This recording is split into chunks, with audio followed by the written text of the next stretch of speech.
વિદ્યાર્થી મિત્રો, આ વિડીયોમાં આપણે પ્રકરણ 1 સંબંધ અને વિધેય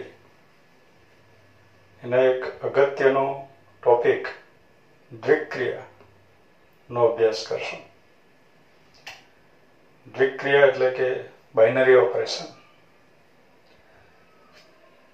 તો એનો અભ્યાસ કરીએ આપણે મિત્રો. દ્વિક્રિયાઓ, બાઇનરી ઓપરેશન્સ. દ્વિક્રિયા કોને કહેવું? તો ડેફિનેશન આ પ્રમાણે છે: a is not equal to 5. એટલે અહીંયા જે કેપિટલ એ લખ્યું છે is not equal to 5, એ ખાલી ગણ નથી.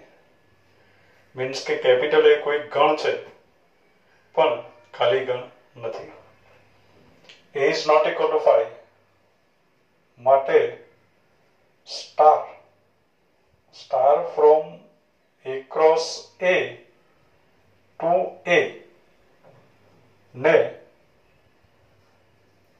દ્વિક્રિયા કહેવાય. બરાબર ને? એ પરની દ્વિક્રિયા કહેવાય. એટલે મિત્રો, ગણ એ ખાલી ગણ નથી. મીન્સ કે અરિક્ત ગણ છે. ખાલી ગણ એટલે કે રિક્ત ગણ એ નથી. એટલે ગણ એ અરિક્ત ગણ છે. એમાં ઓછામાં ઓછો એક સભ્ય હોય. સ્ટાર કોઈક વિધેય છે. જો star from a cross a to a, star from a cross a to a એટલે a cross a ના દરેક સભ્યો ઉપર આ વિધેય એપ્લાય કરવાનું છે. સ્ટાર કોઈક વિધેય છે. એ શું કરે છે? a cross a ના પ્રત્યેક સભ્યને એના અનન્ય સભ્ય સાથે સાંકળે છે. અને એ વિધેયને આપણે f કહેવાને બદલે સ્ટાર કીધો. એટલે એ જે વિધેય છે એને જ દ્વિક્રિયા કહેવાય. એ વિધેયને આપણે દ્વિક્રિયા એવું કહીશું. સમજવા માટે આપણે ગણ a બરાબર બે સભ્યો લઈએ. ગણ a બરાબર 1, 2 આ પ્રમાણે બે સભ્યો છે.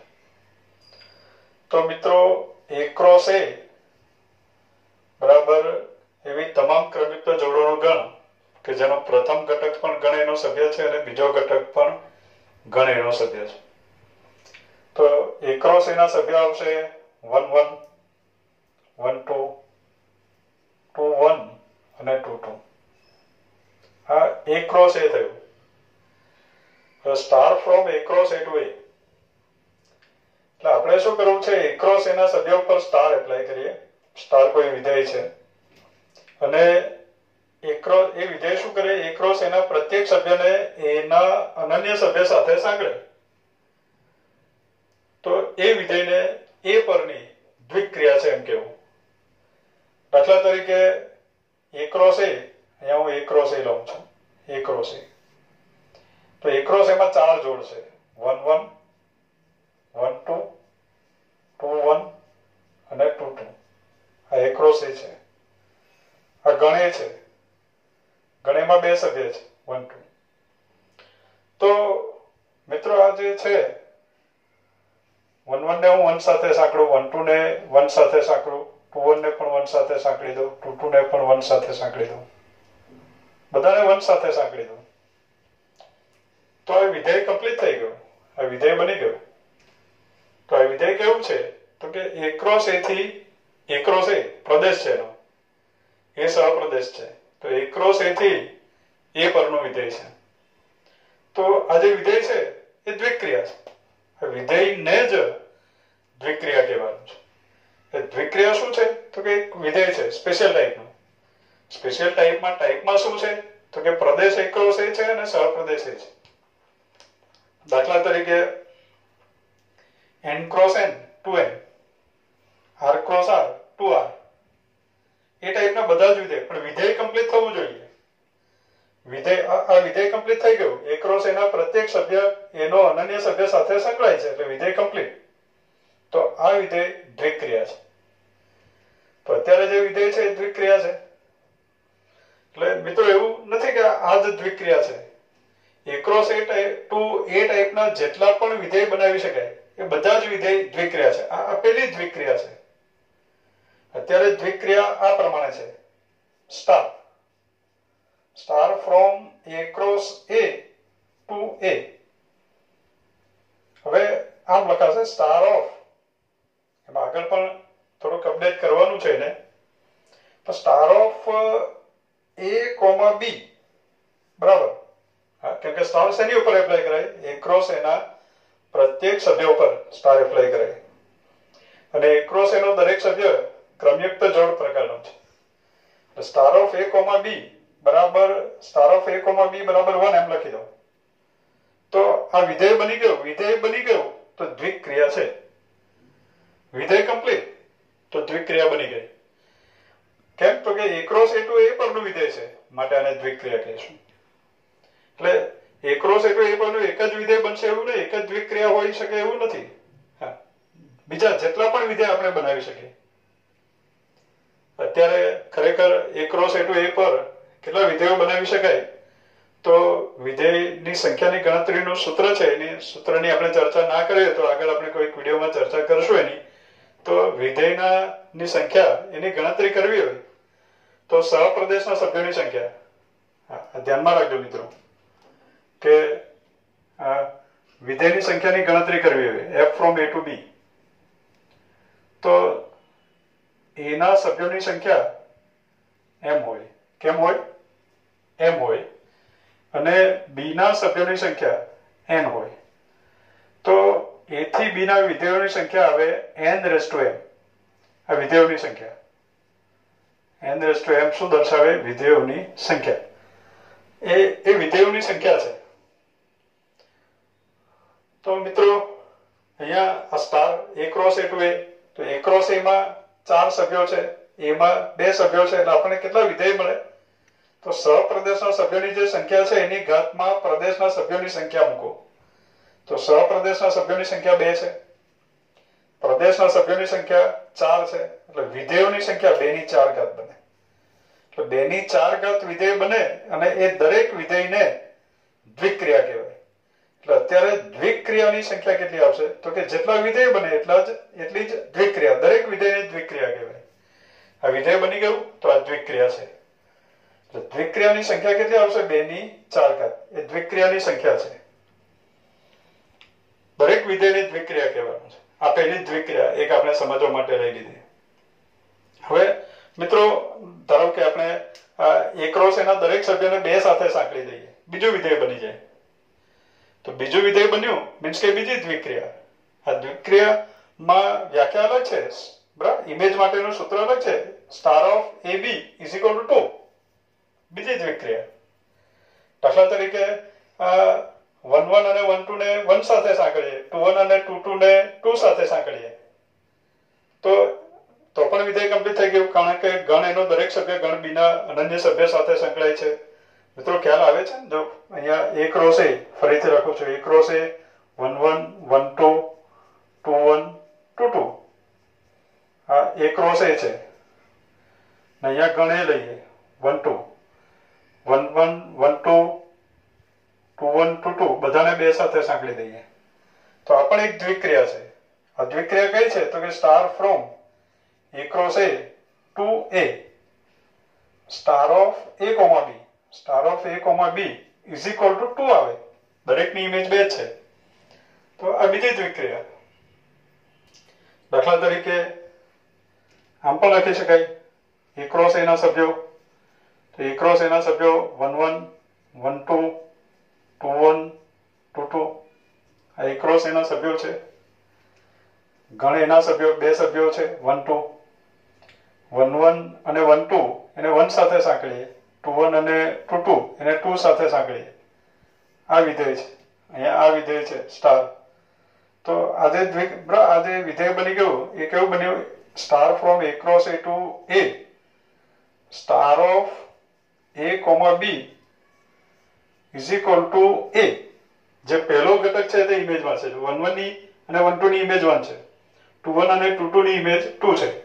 Star of AB, star of ab is equal to a, 1 1 is equal to 1, 1 2 is equal to 1, 2 1 is equal to 2, 2 2 is equal to 2. એટલે એવી જેટલા પણ વિધેય બનાવી શકાય આ ટાઈપના, પણ એમાં પ્રદેશ અને સહપ્રદેશ અગત્યના છે કે પ્રદેશ એક્રોસ એ હોય અને સહપ્રદેશ એ હોય. એટલે એવું વિધેય કે જે ક્રમયુક્ત જોડ ઉપર એપ્લાય કરવાનું છે અને એના બંને ઘટકો કોઈ એક જ ગણના હશે અને જે આન્સર મળે એ પણ એ જ ગણનો હોય સભ્ય, તો એવી ક્રિયાને એવા વિધેયને દ્વિક્રિયા કહેવાનું છે. એટલે અત્યારે ખરેખર 2 ની 4 ઘાત એટલે મિત્રો 16 વિધેય બનાવી શકાય. એટલે આમાં આપણને 16 દ્વિક્રિયા મળે. હા, દ્વિક્રિયાની આ જે વ્યાખ્યા છે અલગ અલગ હોય, વ્યાખ્યા બદલાયા કરે, પણ એ દ્વિક્રિયા કહેવાય. દરેક વિધેયને દ્વિક્રિયા કહેવાય. એટલે a cross a to a ટાઈપના, a cross a to a ટાઈપના જેટલા વિધેય કમ્પ્લીટ કરી શકાય એ દરેક વિધેયને દ્વિક્રિયા કહેવાય. દ્વિક્રિયા એટલે કે બાઇનરી ઓપરેશન. હવે મિત્રો આગળ વધીએ આપણે જરા કે આ દ્વિક્રિયા કહેવાય છે. હવે આ દ્વિક્રિયા બની ગયું, વિધેય શું બની ગયું? વિધેય તો છે જ, પણ એ વિધેયને દ્વિક્રિયા. પણ કયા વિધેય? તો કે a cross a to a ટાઈપના વિધેયને આપણે દ્વિક્રિયા કહીશું. એવા ઘણા વિધેયનો આપણે અભ્યાસ કર્યો પણ હશે, તો આ ટાઈપના વિધેયને આપણે દ્વિક્રિયા કહેવાનું છે. હવે આ વિધેય બની ગયા પછી star of ab is equal to 1. તો સ્ટાર ઓફ ab લખવાને બદલે સ્ટાર ઓફ ab તો લખાય જ, કારણ કે એ વિધેય છે, તો એને બીજી રીતે આમ પણ લખાય. a cross a to a ટાઈપનું વિધેય હોય તો a cross a to a, b cross b to b, n cross n to n, r cross r to r, એ પ્રમાણેના વિધેય હોય તો એ પ્રમાણેના વિધેય હોય તો સ્ટાર ઓફ ab લખવાને બદલે એને a સ્ટાર b પણ લખાય. a star b is equal to 1. દાખલા તરીકે આને a star b is equal to 2 એમ પણ લખાય. દાખલા તરીકે આને a star b is equal to a પણ લખાય. સ્ટાર વિધેય બની ગયા પછી, દ્વિક્રિયા બની ગયા પછી આ પ્રમાણે પણ લખી શકાય. એટલે સ્ટાર ઓફ ab લખવું એવું જરૂરી નથી, એને a સ્ટાર b પણ લખાય. તો હવે આપણે આમ જ બોલશું a star b is equal to 1. હવે મિત્રો આમાં a કોનો સભ્ય છે? કેપિટલ A નો. b પણ કેપિટલ A નો સભ્ય છે અને જે આન્સર મળ્યો એ પણ કેપિટલ A નો સભ્ય છે. એટલે આ બંને કેપિટલ A ના સભ્યો છે, આ પણ કેપિટલ A નો સભ્ય છે. એટલે કેપિટલ A ના સભ્યોની ક્રમયુક્ત જોડ ઉપર વિધેય એપ્લાય કરીએ. કેપિટલ A નો અનન્ય સભ્ય મળે, ઇમેજ અનન્ય હોય, એટલે અહીંયા બોલું છું કેપિટલ A નો અનન્ય સભ્ય મળે તો એવા વિધેયને દ્વિક્રિયા કહેવાય. તો મિત્રો હવે આપણે એમ કહીશું કે આમાં a કેપિટલ A નો સભ્ય છે, b કેપિટલ A નો સભ્ય છે, 1 પણ કેપિટલ A નો સભ્ય છે. એટલે આપણે હવે સ્ટાર ઓફ ab બોલવાને બદલે આપણે એમ કહીશું કે કેપિટલ A ગણ એના બે સભ્યો વચ્ચે આપણે સ્ટાર ક્રિયા કરી. મિત્રો હવે એને ક્રિયા બોલશું. વિધેય તો છે પણ વિધેય બની ગયો ક્રિયા, એને હવે ક્રિયા કહીશું. તો દ્વિક્રિયા કોની વચ્ચે એપ્લાય કરાય? તો ગણ એના બે સભ્યો વચ્ચે ક્રિયા કરી અને પાછો ગણ એનો જ સભ્ય આવે. જો વિધેય કમ્પ્લીટ હશે તો પાછો ગણ એનો સભ્ય આવશે અને ગણ એના બે સભ્યો વચ્ચે ક્રિયા કરો ને પાછો ગણ એનો જ સભ્ય આવે, અનન્ય સભ્ય આવે, તો એ 100% વિધેય હશે જ. વિધેય હોય તો આ થાય, આ હોય તો વિધેય થાય. એટલે હવે આપણે એમ કહીશું કે ગણ એના બે સભ્યો વચ્ચે સ્ટાર ક્રિયા કરવામાં આવે. એટલે દ્વિક્રિયા એટલે એવી ક્રિયા આપણે બોલશું. હવે આ કશે લખ્યું નથી, મેં એનું અર્થઘટન એવું કર્યું છે. પ્રેક્ટિકલી આપણે એમ જ ધ્યાનમાં રાખશું. હવે તો કન્સેપ્ટ ક્લિયર થશે બાળકો કે ગણ એના બે સભ્યો વચ્ચે કોઈ ક્રિયા કરવામાં આવે. કોઈ ક્રિયા એટલે આ ક્રિયા સ્ટાર ક્રિયા. ગણ એના બે સભ્યો વચ્ચે કોઈ ક્રિયા કરવામાં આવે અને ગણ એનો જ સભ્ય પાછો મળે તો એ વિધેય બની જશે a cross a to a પરનું. એટલે એ દ્વિક્રિયા બની જાય. તો એને આપણે દ્વિક્રિયા કહીશું. એટલે હવે આપણે એમ બોલશું કે એક જ ગણ એના એમ બોલવાને બદલે આપણે બોલશું એક જ ગણના બે સભ્યો વચ્ચે કોઈ ક્રિયા કરવામાં આવે અને તે જ ગણનો સભ્ય પાછો મળે. એટલે તે જ ગણનો સભ્ય એટલે તે જ ગણનો અનન્ય સભ્ય આપણને મળે પરિણામમાં. તો જે ક્રિયા કરી છે એ ક્રિયાને તે ગણ પરની, જે ગણના સભ્યો લીધા છે તે ગણ પરની દ્વિક્રિયા કહેવાય. પ્રેક્ટિકલી આનું વ્યવહારિક અર્થઘટન મેં કર્યું છે કે એક જ ગણના બે સભ્યો વચ્ચે કોઈ ક્રિયા કરવામાં આવે અને તે જ ગણનો અનન્ય સભ્ય મળે. હવે તે જ ગણનો અનન્ય સમજો તે જ ગણનો સભ્ય મળે એમ કહીશ તો તે ક્રિયાને દ્વિક ક્રિયા કહેવાય, બાઇનરી ઓપરેશન કહેવાય. કેમ કે એવું થાય તો વિધેય બની જાય, વિધેય બની જાય તો એને દ્વિક ક્રિયા કહેવાય. ડેફિનેશન એવું કહે છે. એટલે આપણે દ્વિક ક્રિયાનો પ્રેક્ટિકલ મિનિંગ આપણે શું કરશું તો કે એક જ ગણના બે સભ્યો વચ્ચે કોઈ ક્રિયા કરવામાં આવે અને તે જ ગણનો સભ્ય આપણને પરિણામમાં મળે તો જે ક્રિયા કરવામાં આવી છે એ ક્રિયાને દ્વિક ક્રિયા કહીશું. દાખલા તરીકે અત્યારે ગણ એના બે સભ્યો વચ્ચે ક્રિયા કરી સ્ટાર, ગણ એનો સભ્ય મળ્યો સ્ટાર, દ્વિક ક્રિયા છે. અનન્ય સભ્ય મળવો જોઈએ પણ અનન્ય શબ્દ હવે વારંવાર હું બોલ્યા નહીં કરીશ. ગણ એના બે સભ્ય વચ્ચે ક્રિયા કરવામાં આવે તે જ ગણનો સભ્ય પાછો મળ્યો તો એ ક્રિયાને આપણે કહીશું દ્વિક ક્રિયા. એટલે આ બધી દ્વિક ક્રિયાઓ છે. દાખલા તરીકે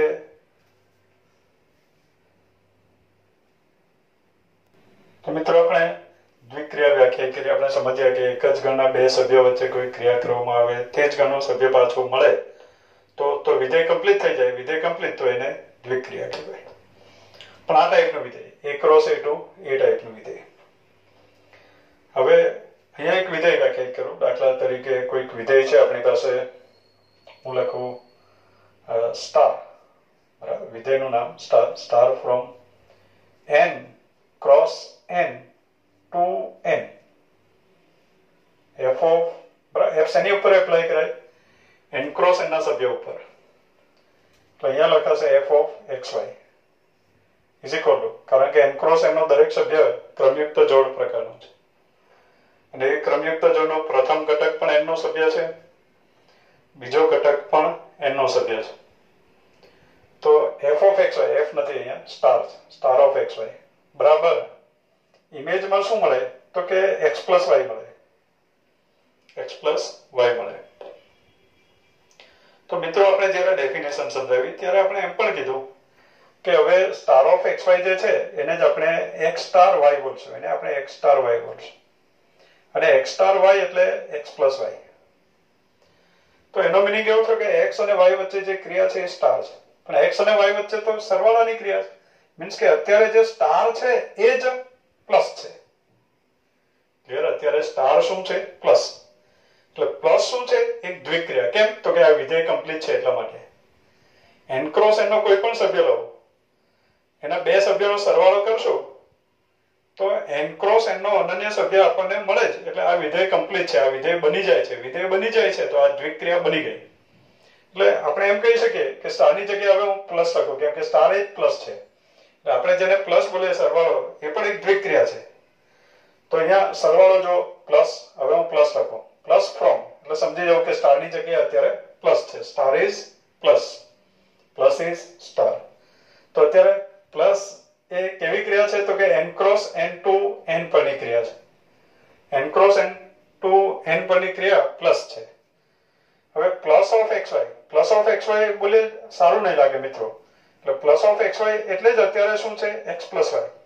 તો આ જે ક્રિયા છે એ દ્વિક ક્રિયા છે. કેમ? તો કે આના દ્વારા n ક્રોસ n ના પ્રત્યેક સભ્યની અનન્ય ઇમેજ મળે.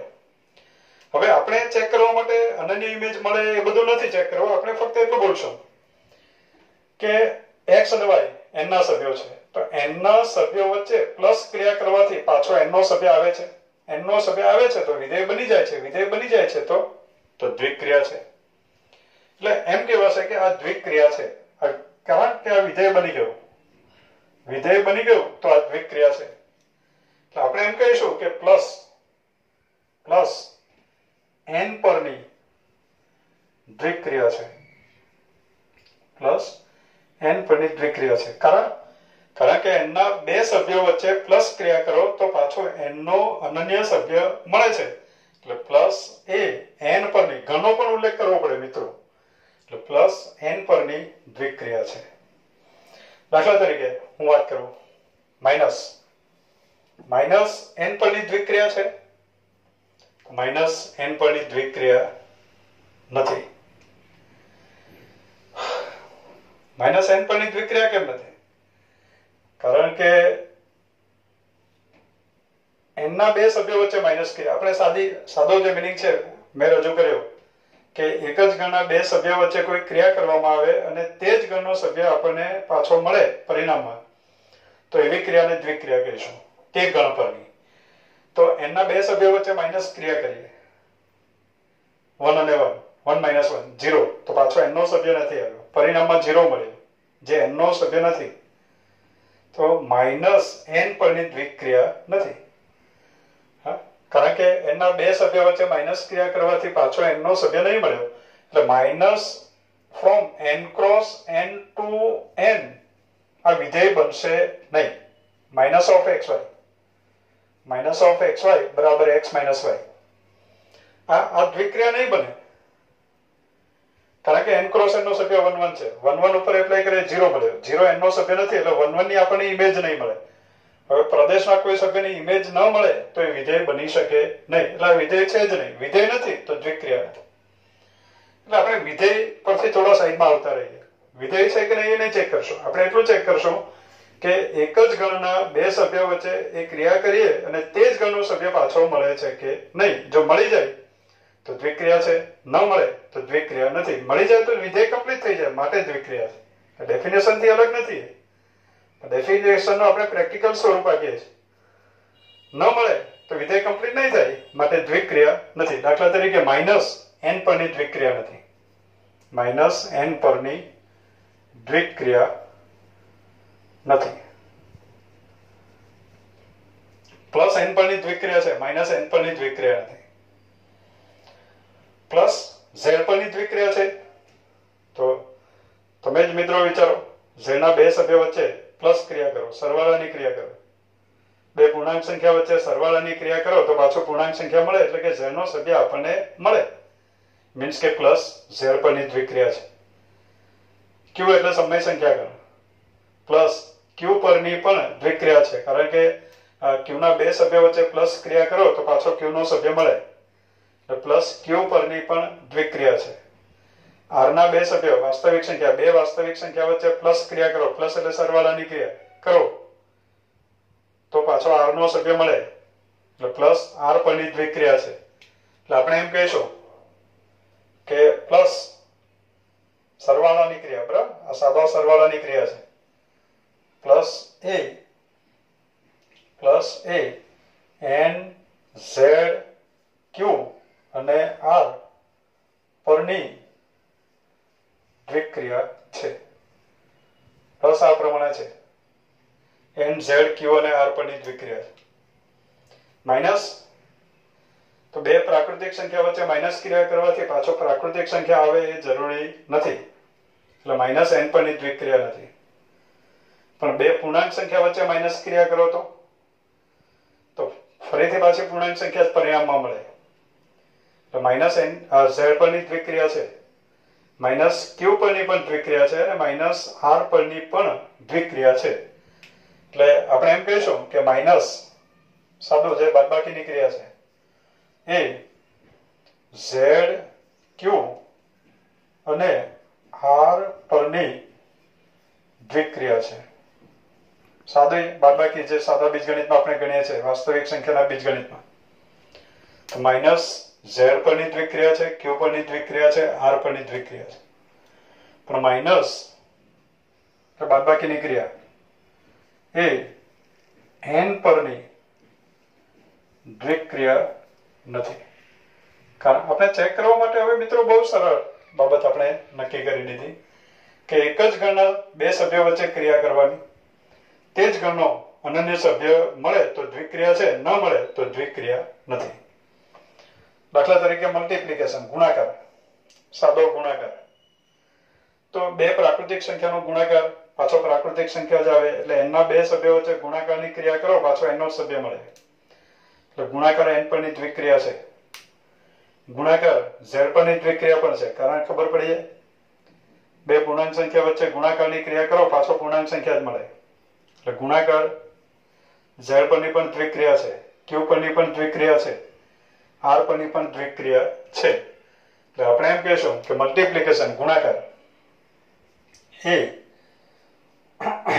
n z q અને આર પરની દ્વિક્રિયા છે. મિત્રો ઇન્ટરેસ્ટિંગ. હવે ભાગાકાર, સાદો ભાગાકાર n પરની દ્વિક્રિયા છે તો નહીં, કારણ કે બે પ્રાકૃતિક સંખ્યાનો ભાગાકાર પાછો પ્રાકૃતિક સંખ્યા આવે એ જરૂરી નથી. 1 અને 2 નો ભાગાકાર 1/2 જે પ્રાકૃતિક સંખ્યા નથી, એટલે ભાગાકાર n પરની દ્વિક્રિયા નથી. ભાગાકાર z પરની દ્વિક્રિયા છે તો એ પણ નહીં. જે n માટે જે ઉદાહરણ આપ્યું એ z માટે પણ ચાલે એમ છે. ભાગાકાર z પરની દ્વિક્રિયા પણ નથી, કારણ કે બે પૂર્ણાંક સંખ્યાનો ભાગાકાર પાછો પૂર્ણાંક સંખ્યા આવે એવું જરૂરી નથી. ભાગાકાર q પરની દ્વિક્રિયા છે નહીં. ભાગાકાર એ પણ હવે વિચારી લેવું. હવે ભાગાકાર r પરની દ્વિક્રિયા છે તો ઘણાને કદાચ એમ થાય કે r તો સૌથી મોટો ગણ, એટલે બે વાસ્તવિક સંખ્યા વચ્ચે ભાગાકારની ક્રિયા કરીએ તો વાસ્તવિક સંખ્યા આવે જ, તો ભાગાકાર r પરની દ્વિક્રિયા થાય જ. પણ નહીં મિત્રો, ભાગાકાર r પરની દ્વિક્રિયા નથી. કેમ? તો કે r ના બે સભ્યો લઈએ, 1 અને 0. 0 r નો સભ્ય છે. હવે એની વચ્ચે ભાગાકારની ક્રિયા કરીએ, 1/0 અવ્યાખ્યાયિત. ઇમેજ મળી જ નહીં, r નો અનન્ય સભ્ય નહીં મળ્યો, તો r ના બે સભ્ય વચ્ચે ભાગાકારની ક્રિયા કરી તો પણ પાછો r નો સભ્ય મળ્યો નથી, માટે ભાગાકાર r પરની દ્વિક્રિયા પણ નથી. તો ભાગાકારને દ્વિક્રિયા જ કહેવું હોય તો શું કહેવું પડે? તો મિત્રો r માંથી આપણે શૂન્ય કાઢી નાખીએ. હવે વાત પાકી થઈ ગઈ કે બે શૂન્ય સિવાયની વાસ્તવિક સંખ્યાનો ભાગાકાર શૂન્ય સિવાયની વાસ્તવિક સંખ્યા 100% મળે જ. માટે ભાગાકાર જે છે એ આપણે એમ કહીશું કે ભાગાકાર, સાદો ભાગાકાર એ r માઇનસ સેટ ઓફ 0 પરની દ્વિક્રિયા છે. ભાગાકાર એ r માઇનસ સેટ ઓફ 0 પરની દ્વિક્રિયા છે. એટલે આપણી જે સાદી બેઝિક જે ક્રિયાઓ છે, મૂળ, સરવાળા, બાદબાકી, ગુણાકાર અને ભાગાકાર, એ કયા કયા ગણ પરની, એટલે ગણનો ઉલ્લેખ કરવો બહુ અગત્યનો છે. ભાગાકાર દ્વિક્રિયા છે કે નથી એમ ચોક્કસ નહીં કહી શકીએ. તમને પૂછવામાં આવે ભાગાકાર દ્વિક્રિયા છે કે નહીં, તો પૂછવું પડે કે કયા ગણ પરની. n પરની નથી, z પરની નથી, q પરની નથી, r પરની નથી, r માઇનસ સેટ ઓફ 0 પરની દ્વિક્રિયા છે. તો ભાગાકાર દ્વિક્રિયા છે ખરી, પણ શેના પરની? r માઇનસ સેટ ઓફ 0 પરની દ્વિક્રિયા છે એમ કહી શકાય. હવે મિત્રો આપણે દ્વિક્રિયાના ગુણધર્મોની વાત કરીએ. એટલે મિત્રો દ્વિક્રિયાનો મિનિંગ એવો નહીં કરવો કે આપણે જે બેઝિક ક્રિયા કરીએ છીએ એ જ દ્વિક્રિયા છે. અસંખ્ય દ્વિક્રિયાઓ છે. બે સભ્ય વચ્ચે ક્રિયા કરો, દાખલા તરીકે બે પ્રાકૃતિક સંખ્યા છે એની વચ્ચે ક્રિયા કરો, એનો લસાઅ મળે, એનો ગુસાઅ મળે. બે ગણો વચ્ચે ક્રિયા કરો, એનો યોગગણ મળે, છેદગણ મળે. તો એ બધી પણ ક્રિયા છે. દાખલા તરીકે યોગ ક્રિયાના તમે ગુણધર્મોનો વ્યવસ્થિત અભ્યાસ કર્યો હોય તો એમાં પહેલો જ ગુણધર્મ આવે કે યોગ ક્રિયા દ્વિક્રિયા છે, છેદ ક્રિયા દ્વિક્રિયા છે. કદાચ 11માં અભ્યાસ ના કર્યો હોય તો મારો 11મા ધોરણનો વિડીયો છે ગણ ક્રિયાઓ. તો એ ગણ ક્રિયાઓનો જે વિડીયો છે એમાં મેં પહેલો જ ગુણધર્મ લખ્યો છે. ભલે દ્વિક્રિયા સેન્ટેન્સ આ શબ્દ 11મા ધોરણમાં નથી આવ્યો, પણ મેં પહેલો જ ગુણધર્મ એમાં લખ્યો છે કે યોગ ક્રિયા એ દ્વિક્રિયા છે, છેદ ક્રિયા એ દ્વિક્રિયા છે. એટલે ગુણધર્મનો અભ્યાસ કર્યો હોય તો ખ્યાલ આવે કે શબ્દ પરિચિત છે ખરેખર. ચાલો આપણે આગળ વધીએ. દ્વિક્રિયાના ગુણધર્મો. તો દ્વિક્રિયાના ગુણધર્મોમાં આપણે પહેલા વાત કરીએ ક્રમનો નિયમ. ક્રમનો નિયમ. ધારો કે સ્ટાર એ ગુજરાતીમાં એ અને પાછો કેપિટલ એ. ધારો કે સ્ટાર એ કેપિટલ એ પરની દ્વિક્રિયા છે. મિત્રો આટલું લખો એટલે ખબર પડી ગઈ કે ગણયના બે સભ્ય વચ્ચે સ્ટાર ક્રિયા કરીએ છીએ ને પાછો પરિણામમાં ગણયનો સભ્ય મળે છે. સ્ટાર એ કેપિટલ એ પરની દ્વિક્રિયા છે.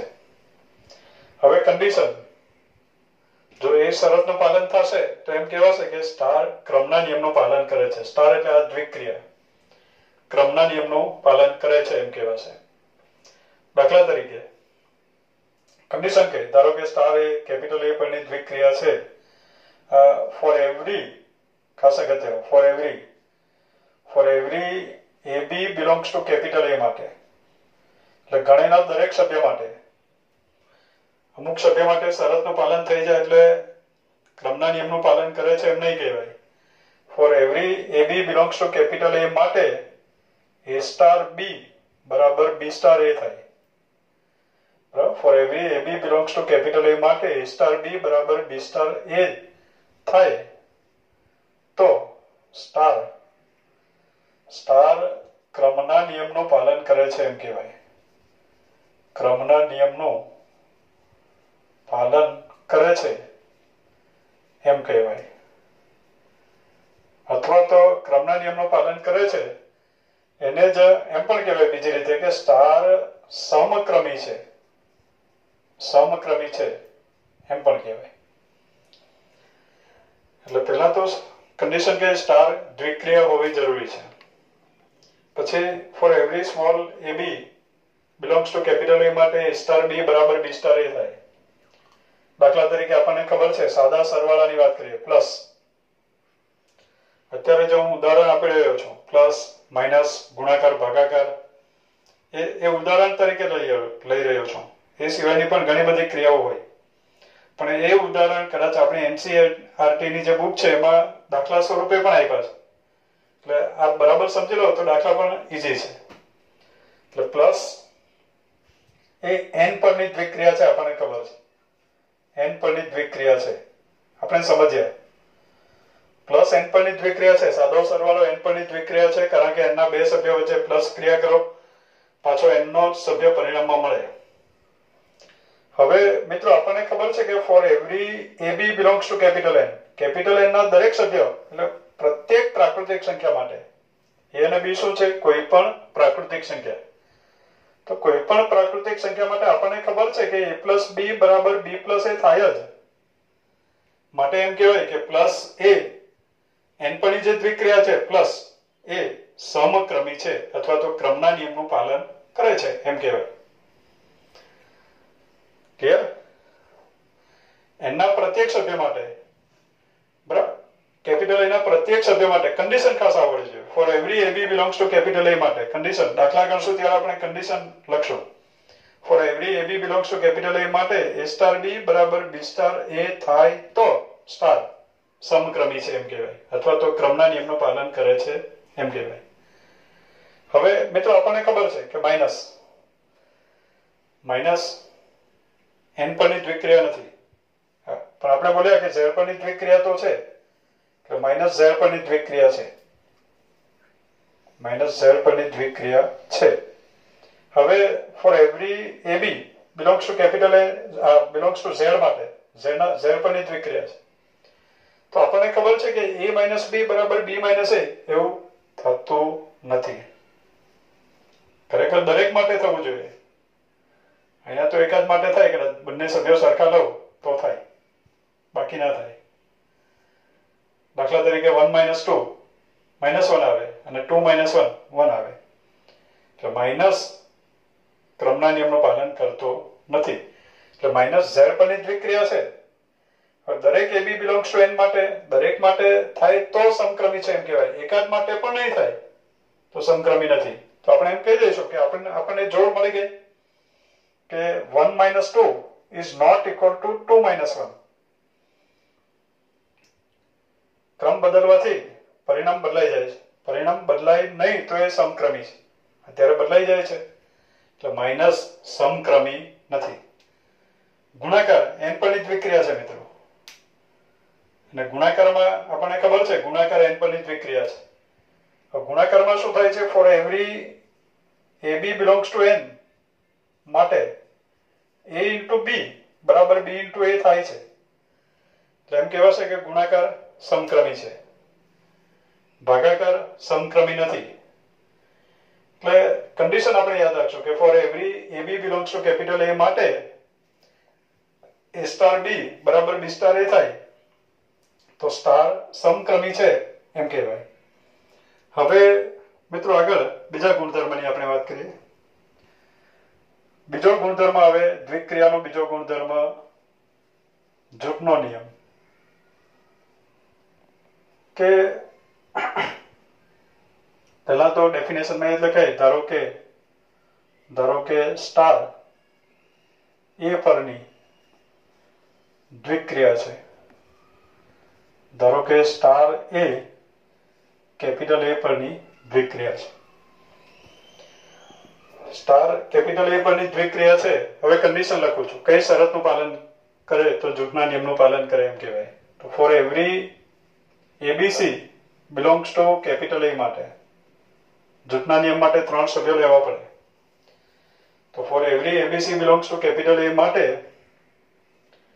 A star B star C is equal to A star B star C આ શરતનું પાલન થઈ જાય તો સ્ટાર જૂથના નિયમનું પાલન કરે છે એમ કહેવાય. બરાબર. જો આ પ્રમાણે થાય, 3 ઘટકો લઈએ, કોઈ પણ દરેક 3 ઘટક માટે આ શરતનું પાલન થવું જોઈએ. એવા એકાદ પણ 3 ઘટકોની જોડ તમને મળી આવે કે જેમાં આ શરતનું પાલન નહીં થાય તો સ્ટાર જૂથના નિયમનું પાલન કરતો નથી એમ કહેવાશે. દાખલા તરીકે પ્લસ, આપણને ખબર છે કે પ્લસ n પરની દ્વિક્રિયા છે એટલે n પરની દ્વિક્રિયા પ્લસ એવું લખી દઉં. પ્લસ n પરની દ્વિક્રિયા છે, n પરની દ્વિક્રિયા પ્લસ માટે આપણને ખબર છે કે ફોર એવરી ABC દરેક ABC માટે આ સાચું છે. For every ABC belongs to capital N માટે A પ્લસ B અત્યારે સ્ટારની જગ્યાએ પ્લસ છે, A plus B plus C બરાબર A plus B plus C આ સાચું પડે છે. માટે એમ કહેવાશે કે પ્લસ જૂથના નિયમનું પાલન કરે છે. દાખલા તરીકે માઇનસ z પરની દ્વિક્રિયા છે, માઇનસ n પરની દ્વિક્રિયા નથી, માઇનસ z પરની દ્વિક્રિયા છે, q પરની દ્વિક્રિયા છે, r પરની દ્વિક્રિયા છે. z પરની દ્વિક્રિયા માઇનસ લઉં z પરની દ્વિક્રિયા માઇનસ માટે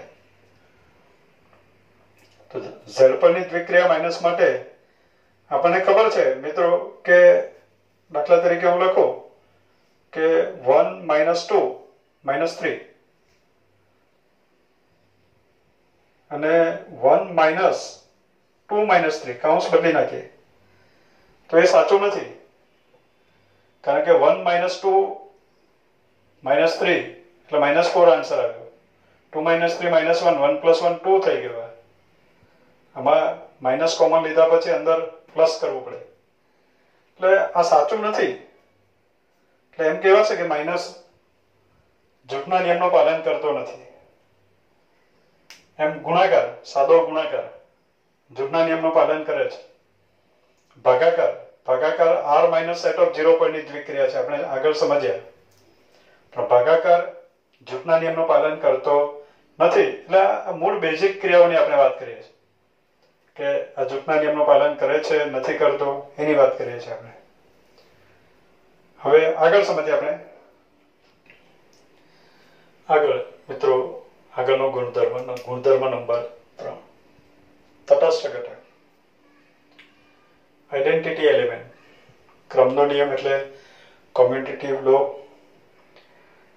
જૂથનો નિયમ એટલે એસોસિએટિવ લો, અને હવે આવ્યું તટસ્થ ઘટક આઇડેન્ટિટી એલિમેન્ટ. તટસ્થ ઘટક કોને કહેવું? તો ડેફિનેશનમાં પહેલા તો આ જ વાત આવે કે સ્ટાર એ, ધારો કે સ્ટાર એ કેપિટલ A પરની દ્વિક્રિયા છે. દરેક ગુણધર્મની મિત્રો કન્ડિશન શરત જે છે એ ધ્યાનમાં રાખવાની ખાસ. સ્ટાર એ કેપિટલ એ પરની દ્વિક્રિયા છે. હવે કન્ડિશન કઈ તો ફોર એવરી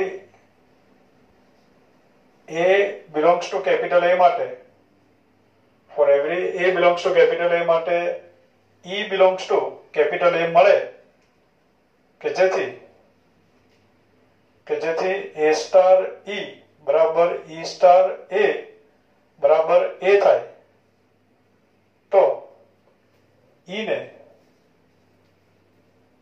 સ્ટાર ક્રિયા માટેનો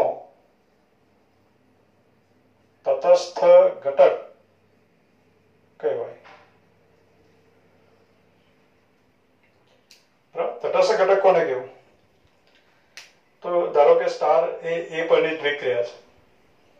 four every small a belongs to capital A, જે ગણ પરની દ્વિક્રિયા છે એના દરેક સભ્ય માટે કોઈ તે જ ગણનો કોઈ સભ્ય e મળે કે જેથી a સ્ટાર e બરાબર e સ્ટાર a બરાબર સ્મોલ a થાય તો e ને સ્ટાર ક્રિયા માટેનો તટસ્થ ઘટક કહેવાય. દાખલા તરીકે મિત્રો આપણે એમ લઈએ કે પ્લસ ગણ એના દરેક સભ્ય માટે ગણ એનો જ કોઈ સભ્ય ઈ મળવો જોઈએ. ઈ અનન્ય એક અને માત્ર એક, દરેક માટે એક મળવો જોઈએ. દરેક માટે એક જ સભ્ય એવો મળી આવવો જોઈએ. દાખલા તરીકે અહીંયા સમજીએ આપણે પ્લસ. આપણને ખબર છે કે પ્લસ n પરની દ્વિક્રિયા છે. શબ્દમાં લખતો નથી, ખબર છે કે પ્લસ n પરની દ્વિક્રિયા છે. n ના બે સભ્યો વચ્ચે પ્લસ ક્રિયા કરો, n નો સભ્ય આપણને મળે. હવે for every small a belongs to capital N માટે a plus e સ્ટારની જગ્યાએ પ્લસ છે તો a plus e બરાબર e plus a બરાબર આન્સર પાછો એ જ આવવો જોઈએ. એવો કોઈ ઘટક આપણને મળી આવે તો આપણે એમ કહીશું કે આ જે ઘટક છે એ આ ક્રિયાનો તટસ્થ ઘટક છે. તો મિત્રો તમને એમ થશે કે a plus 0 બરાબર 0 plus a બરાબર એ થાય. 0 એ પ્લસ ક્રિયાનો તટસ્થ ઘટક છે. નહીં મિત્રો, આપણે લખાવ્યો for every small a belongs to capital A માટે e belongs to a મળવો જોઈએ. તો અત્યારે four every small a belongs to capital N માટે n નો જ સભ્ય મળવો જોઈએ કે જેથી a plus n નો સભ્ય પ્રાકૃતિક સંખ્યા કરીએ બરાબર ક્રમ બદલી નાખીએ તો પણ આન્સર એ જ આવે. ખરેખર e બરાબર 0 મળે પણ 0 n નો સભ્ય નથી એટલે 0 ને આપણે આ ક્રિયાનો તટસ્થ ઘટક કહી શકીએ નહીં.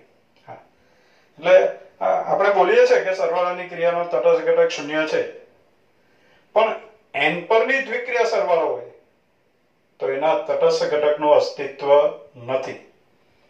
એનો તટસ્થ ઘટક નહીં મળે.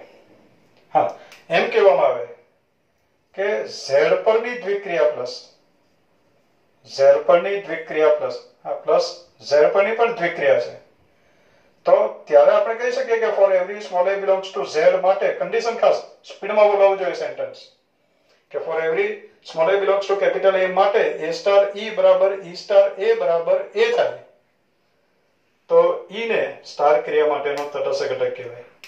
For every a belongs to z માટે a plus e બરાબર e plus a plus e બરાબર e plus a બરાબર a થાય એવો ઘટક આપણને મળે e બરાબર 0 મળે કે જેથી આ શરત સાચી પડે અને તે z નો સભ્ય પણ છે માટે 0 ને આ પ્લસ ક્રિયાનો તટસ્થ ઘટક કહીશું. પણ કઈ પ્લસ ક્રિયા? z પરની દ્વિક્રિયા પ્લસ એનો તટસ્થ ઘટક 0 છે એટલે n પરની દ્વિક્રિયા પ્લસ એનો તટસ્થ ઘટક ન મળે, અસ્તિત્વ ધરાવતો નથી એટલે તટસ્થ ઘટક ન મળે એવું પણ બને અને મળે તો અનન્ય મળે. તટસ્થ ઘટક હંમેશા અનન્ય હોય. ઘટક બદલાય એમ કઈ તટસ્થ ઘટક બદલાયા ના કરે. દરેક માટે એક જ હોય, દરેક માટે શૂન્ય જ હોય. 1 plus 0 બરાબર 1, 2 plus 0 બરાબર 2, 3 plus 0 બરાબર 3, 4 plus 0 બરાબર 4, માઇનસ નેગેટિવ નંબર લો તો પણ તટસ્થ ઘટક હંમેશા અનન્ય હોય. સભ્ય સાથે બદલાતો હોય એને તટસ્થ કહેવાય નહીં. આઈડેન્ટિટી એલિમેન્ટ તટસ્થ ઘટક ખાસ ધ્યાનમાં રાખવું કે હંમેશા અનન્ય હોય, એ ચેન્જ થતો નથી. સભ્ય સાથે ઘટક સાથે એ બદલાતો નથી. દરેક ઘટક માટે આખી ક્રિયા દરમિયાન એનો એ જ ઘટક આપણને મળે, એને આપણે કહીશું તટસ્થ ઘટક. એટલે ઝેડ પરની દ્વિક્રિયા પ્લસ હોય તો એનો તટસ્થ ઘટક 0 છે. એન પરની દ્વિક્રિયા પ્લસ હોય તો એનો તટસ્થ ઘટક નહીં મળે.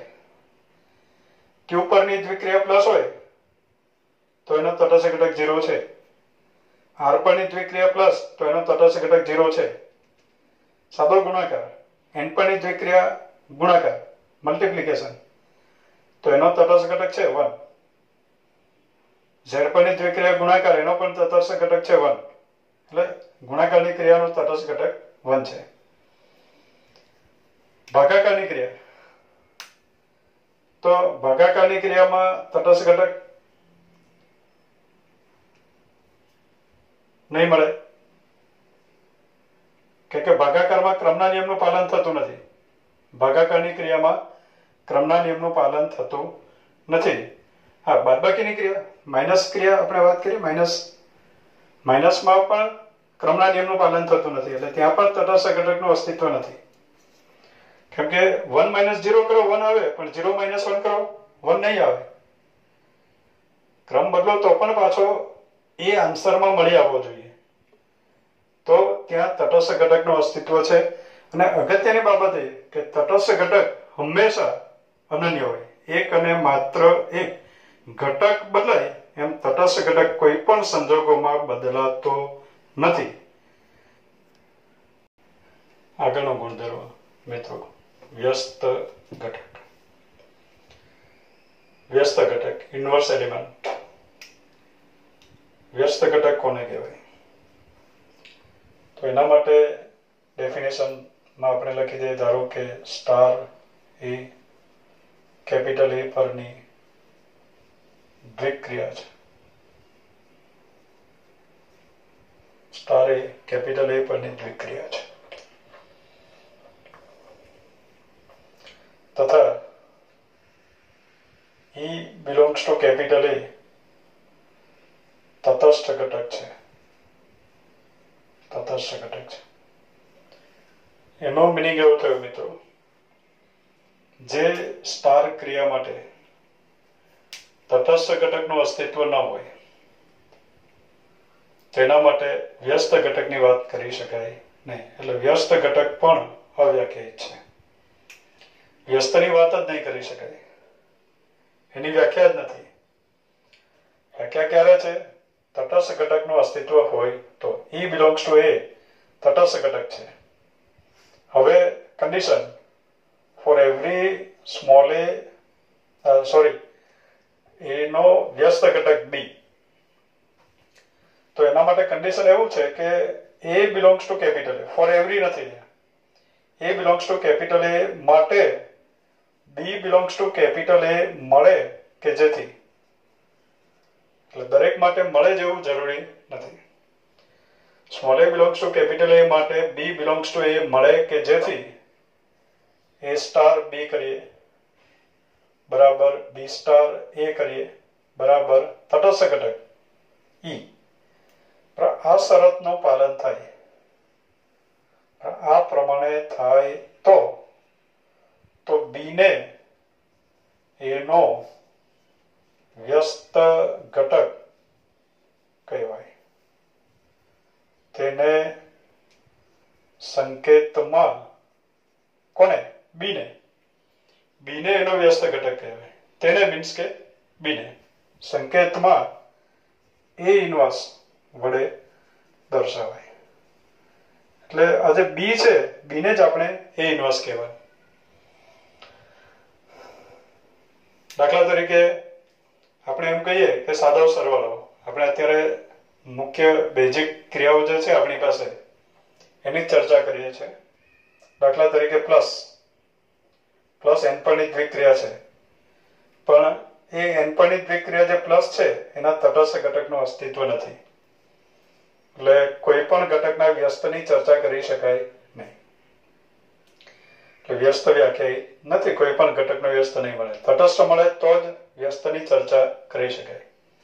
આપણે એમ કીધું કે પ્લસ ઝેડ પરની દ્વિક્રિયા છે. હવે પ્લસ ઝેડ પરની દ્વિક્રિયા છે અને એમાં તટસ્થ ઘટક 0 છે. પ્લસ ઝેડ પરની દ્વિક્રિયા છે અને તટસ્થ ઘટક 0 છે. હવે આપણે 1 નો વ્યસ્ત મેળવવો છે. તો a માટે b મળે કે જેથી a સ્ટાર b બરાબર b સ્ટાર a બરાબર e થાય. દાખલા તરીકે 1 માટે 1 નો વ્યસ્ત મેળવવો હોય તો 1 સ્ટાર b એની જગ્યાએ 1 છે. 1 સ્ટાર b બરાબર, હવે ક્રમ બદલીને પાછું લખવાનું, b સ્ટાર 1 બરાબર e. e કોણ છે? તટસ્થ ઘટકને આપણે e કહેવાનું છે. બરાબર e થાય એટલે કે 0 થાય.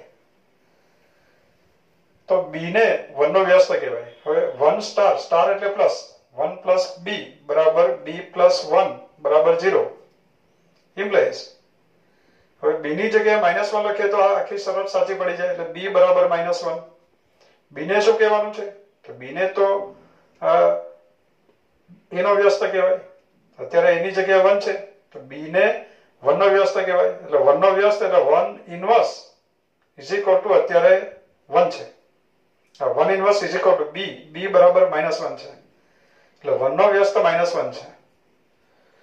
એટલે મિત્રો અત્યાર સુધી નાના ધોરણમાં આપણે ભણ્યા ત્યારે એમ સમજ્યા કે 1 નો વ્યસ્ત 1 આવે, 2 નો વ્યસ્ત 1/2 આવે, 3 નો વ્યસ્ત 1/3 આવે. હવે અત્યારે હું ભણાવી રહેલો છું કે 1 નો વ્યસ્ત -1 છે.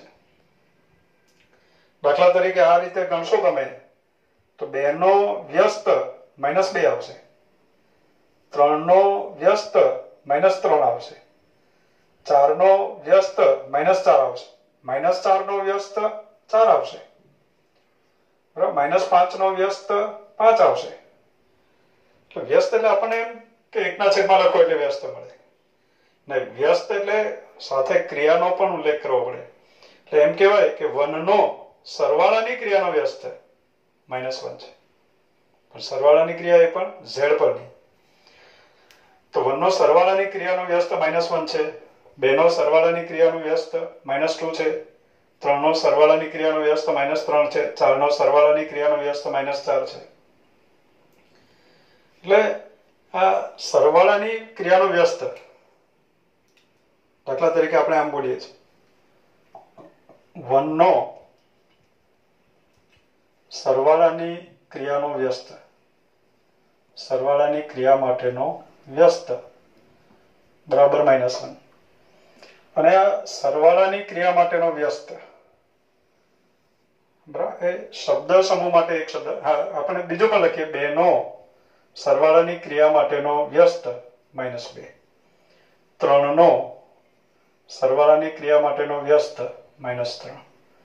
એ પ્રમાણે આવ્યું. આજે સરવાળાની ક્રિયા માટેનો વ્યસ્ત બરાબર એ શબ્દનો સમૂહ છે. એ શબ્દ સમૂહ માટે એક શબ્દ છે વિરોધી. મિત્રો એમ થશે કે અહીંયા ક્યાં ગ્રામર આવ્યું? Mathematical grammar. સરવાળાની ક્રિયા માટેનો વ્યસ્ત એને આપણે બોલીએ છીએ વિરોધી. એટલે આપણે બોલીએ 3 નો વિરોધી -3, 2 નો વિરોધી -2, 1 નો વિરોધી -1. એટલે ખરેખર વિરોધી એટલે શું છે? સરવાળાની ક્રિયાનો વ્યસ્ત. દાખલા તરીકે સાદો ગુણાકાર, ગુણાકાર n પરની દ્વિક્રિયા છે. n પરની દ્વિક્રિયા છે એટલે n cross n to n છે. એ ગુણાકારની દ્વિક્રિયા છે. હવે ગુણાકાર n પરની જે ગુણાકારની દ્વિક્રિયા છે એનો તટસ્થ ઘટક e બરાબર 1 આવે. કારણ કે n ના કોઈ પણ સભ્યની 1 સાથે ક્રિયા કરો, ગુણાકારની ક્રિયા, તો તેનો તે જ ઘટક આપણને પાછો મળે. એટલે ગુણાકારની ક્રિયાનો તટસ્થ ઘટક 1 છે. હવે મિત્રો આપણે 2 નો વ્યસ્ત મેળવીએ. તો 2 નો વ્યસ્ત મેળવવા માટે 2 નો વ્યસ્ત b હોય તો શું થાય? 2 સ્ટાર b બરાબર b સ્ટાર 2 બરાબર આન્સરમાં પાછો 2 આવવું જોઈએ. એટલે 2 ગુણ્યા b બરાબર b ગુણ્યા 2 બરાબર 2. હવે b ની જગ્યાએ આપણે તટસ્થ ઘટક સોરી તટસ્થ ઘટક 1 છે સોરી મિત્રો તટસ્થ ઘટક અત્યારે 1 છે આન્સરમાં ઈ આવવો જોઈએ ઈ બરાબર અત્યારે 1 છે તો બી બરાબર 1/2 લખીએ તો 1 આવે પણ 1/2 n નો સભ્ય નથી એટલે વ્યસ્ત મળે તો પણ એ n માં જ મળવો જોઈએ તો અહીંયા 2 નો વ્યસ્ત મળતો નથી એટલે આ ગુણાકારની ક્રિયા n ક્રોસ n પરની ગુણાકારની ક્રિયા એમાં ફક્ત એકનો જ વ્યસ્ત મળે 2 નો વ્યસ્ત મળતો નથી કારણ કે 2 નો વ્યસ્ત 1/2 થાય પણ 1/2 n નો સભ્ય નથી હા r પરની દ્વિક્રિયા ગુણાકાર લઈએ તો એનો તટસ્થ ઘટક 1 છે 2 નો વ્યસ્ત 1/2 છે તો 2 નો વ્યસ્ત 1/2 દાખલા તરીકે r પરની દ્વિક્રિયા ગુણાકાર લઈએ આ ગુણાકાર r પરની દ્વિક્રિયા છે બરાબર r પરની દ્વિક્રિયા ગુણાકાર લઈએ તો એમાં તટસ્થ ઘટક આવશે તટસ્થ ઘટક તો 1 જ આવશે કારણ કે કોઈ પણ ઘટકની એક સાથે ગુણાકારની ક્રિયા કરો તો તેનો તે જ ઘટક આપણને મળે એટલે 1 એ ગુણાકારની ક્રિયાનો તટસ્થ ઘટક છે હવે એમાં એકનો વ્યસ્ત મેળવવો તો એકનો વ્યસ્ત એટલે ખરેખર એકનો શું બોલાય આપણે ગુણાકારની ક્રિયાનો વ્યસ્ત એટલે ગુણાકારની ક્રિયાનો વ્યસ્ત બરાબર 1 2 નો ગુણાકારની ક્રિયાનો વ્યસ્ત બરાબર 1/2 આવશે કારણ કે 2 ની આની સાથે ક્રિયા કરો ને તટસ્થ ઘટકની ઇમેજમાં આન્સરમાં મળવો જોઈએ 2 * 1/2 બરાબર 1 આવે આન્સર તટસ્થ ઘટક આવવો જોઈએ ઈ આવવો જોઈએ અત્યારે ઈ બરાબર 1 છે તો 2 * 1/2 એટલે 2 * 1/2 બરાબર 1/2 * 2 બરાબર 1 આવી જાય છે એટલે 2 નો વ્યસ્ત 2 નો ગુણાકારની ક્રિયાનો વ્યસ્ત 1/2 છે એમ કહેવાય 3 નો ગુણાકારની ક્રિયાનો વ્યસ્ત 1/3 છે પણ હવે મિત્રો આજે ગુણાકારની ક્રિયાનો વ્યસ્ત શબ્દ સમૂહ માટે એક શબ્દ એને વ્યસ્ત જ કહેવાય છે એટલે આપણે એવું કહીએ કે 2 નો વ્યસ્ત 1/2 3 નો વ્યસ્ત 1/3 જ્યારે 2 નો વિરોધી -2 બોલીએ 3 નો વિરોધી -3 બોલીએ એટલે ખરેખર વિરોધી એટલે સરવાળાની ક્રિયાનો વ્યસ્ત અને વ્યસ્ત એટલે ગુણાકારની ક્રિયાનો વ્યસ્ત બાકી છે બંને વ્યસ્ત જ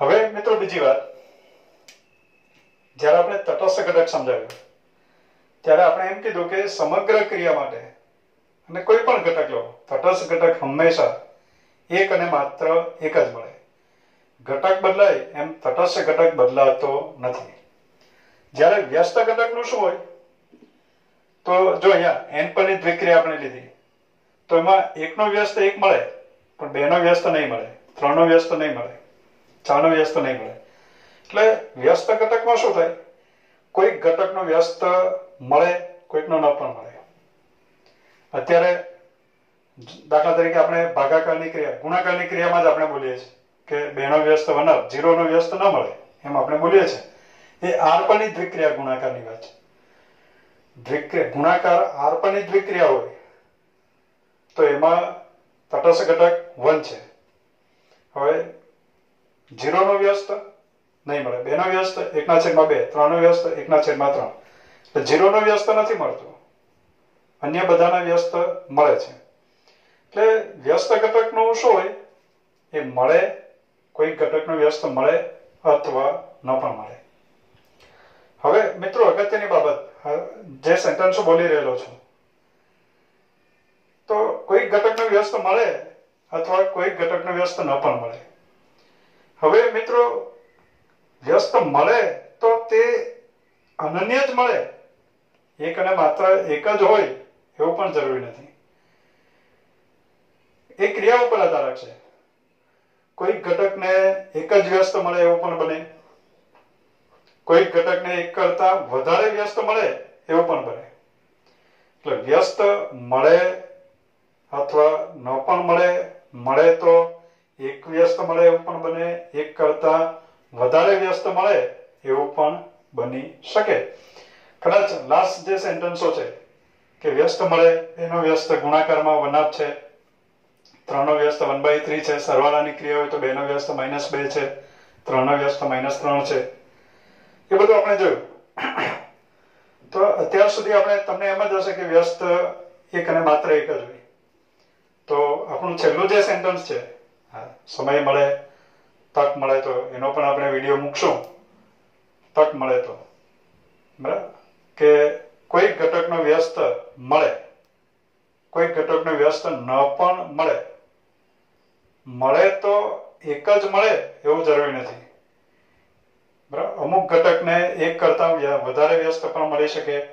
એક જ ક્રિયા હોય, ક્રિયા એકની એક જ હોય, સ્ટાર ક્રિયા એકની એક જ હોય, પણ અમુક ઘટકને વ્યસ્ત મળતા હોય, અમુકને ન મળે, અમુકને એક કરતા વધારે વ્યસ્ત મળે, અમુક ઘટકને વ્યસ્ત નહીં મળે, અમુકને એક જ મળે, એવું પણ બની શકે. એટલે વ્યસ્તનું કંઈ નક્કી નથી. જ્યારે તટસ્થ ઘટક સમગ્ર ક્રિયા માટે એક અને માત્ર એક જ હોય. એટલે આ બધા સેન્ટેન્સો મિત્રો ધ્યાનમાં રાખજો. સમય મળે એનો આપણે વિડીયો મૂકશો. Okay, thank you.